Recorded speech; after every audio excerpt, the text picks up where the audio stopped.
Product আপনি কিনবেন সেটাকে নেগোশিয়েট করা। তো চায়নাতে যখন আপনারা আসবেন, চায়নাতে চাইনিজ সাপ্লায়ার বা ফ্যাক্টরিদের সাথে নেগোসিয়েশন করাও একটা আর্ট। আপনি যত ভালো এই আর্টের আর্টিস্ট হইতে পারবেন, আপনি তত বেশি আপনি বিজনেসে ভালো করতে পারবেন। এখন যে জিনিসটা হয়, বাংলাদেশ থেকে যখন কেউ চায়নাতে আসে, সে যখন চাইনিজদের সাথে মানে দামাদামি করতে যায়, প্রথম যে জিনিসটা জিজ্ঞেস করে সেইটা হচ্ছে এটার দাম কত। এইটা করা যাবে না। আপনি যখন চাইনিজদের সাথে বার্গেনিং করতে আসবেন, দামাদামি করতে আসবেন, সবার আগে যে জিনিসটা জিজ্ঞেস করবেন সেটা হচ্ছে যে তোমার যেই প্রোডাক্টটা আমাকে দেখাচ্ছ এইটার কোয়ালিটি কেমন। ও বলবো অবশ্যই ভালো কোয়ালিটি। তখন তাকে জিজ্ঞেস করবেন যে এর থেকে ভালো কোয়ালিটি কি তোমার কাছে আছে। ওকে ফাইন, সে আছে বা নাই বলবে। তখন বলবেন আচ্ছা ঠিক আছে, কমের কোয়ালিটি কি আছে সেটা জানতে যাবেন, এটা ম্যাটেরিয়ালস কি সেটা জানতে যাবেন। এরপরে জিজ্ঞেস করবেন আচ্ছা এখানে যদি ম্যাটেরিয়ালস চেঞ্জ করি তাহলে এটা কিরকম প্রাইস আসবে। তারপরে হচ্ছে তোমার এমওকিউ কত, মানে মিনিমাম অর্ডার কোয়ান্টিটি কত। যখন সে একটা মিনিমাম অর্ডার কোয়ান্টিটি বলবে, আপনি ধরেন 500 পিস কিনবেন, ডাজেন্ট ম্যাটার, কিন্তু সে ধরেন বলছে 1000 পিসের কথা, যে মিনিমাম এমওকিউ 1000, আপনি বলবেন অন্তত 5 গুণ বেশি। অর্থ বলবেন ঠিক আছে 1000 তো তোমার এমওকিউ, যদি আমি 5000 পিস নেই তাকে তুমি প্রোডাকশন করতে পারবা। আপনি ওকে ইন্টারভিউ নিচ্ছেন, এরকম একটা বিষয়।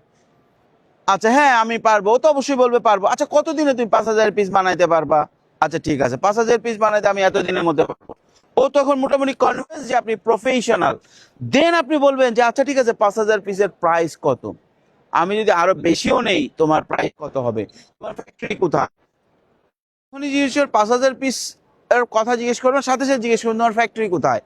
এই দুটো জিনিস খুব ভালো কম্বিনেশনে কাজ করে, যে 5000 পিস বা একটা 5 গুণ একটা অফার জানার সাথে সাথে যখন তাকে জিজ্ঞেস করবেন ফ্যাক্টরি কোথায়, তখন ওর মাথার ভিতরে কাজ করে যাচ্ছে এ মনে হয় মালটা কিনবে।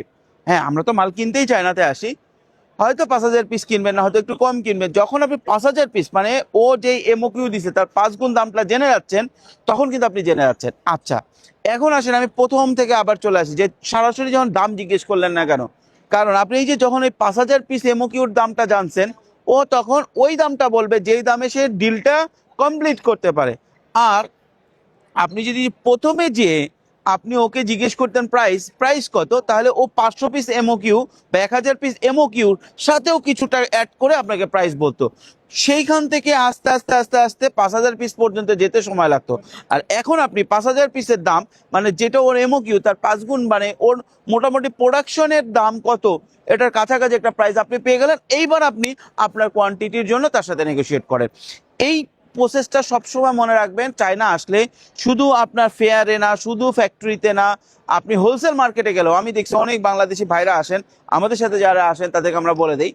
কিন্তু অনেক ভাইরা কি করেন, যেই প্রথম জিজ্ঞেস করেন দাম কত, দাম কত বললেই ও মিনিমাম অর্ডার কোয়ান্টিটি হিসাব করে একটা প্রাইস বলে, যেটা কিনা অনেক সময় আপনাদের কাছে বেশি মনে হয়। সো এই ট্রিক্সটা আপনারা অবশ্যই কাজে লাগাবেন। ধন্যবাদ।